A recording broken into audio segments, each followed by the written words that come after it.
Interpol a un nouveau président. Il s'agit d'Ahmed Nasser Al-Reissi, l'inspecteur général du ministère de l'Intérieur des Émirats Arabes Unis, est accusé d'actes de torture dans son pays. Une honte pour le maire de Lyon, alors que l'État et les collectivités locales n'arrivent toujours pas à se mettre d'accord sur le financement de l'extension du siège à Lyon. Cette nomination pourrait bien remettre en cause l'avenir d'Interpol chez nous. Écoutez Laurent Wauquiez, Grégory Doucet et Bruno Bernard. À ce stade, ça remet en question l'éventuelle participation de la région à une structure présidée par une personnalité de cette nature.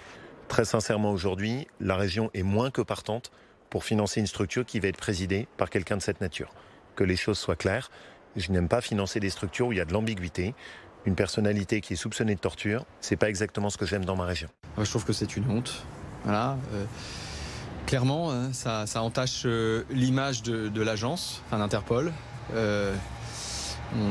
C'est un homme qui est accusé aujourd'hui de torture, de violation grave des droits humains. Je trouve que le choix des États, puisque ce sont les États, ce sont les gouvernements qui ont pris cette décision, de le nommer à la présidence d'Interpol est tout simplement une honte.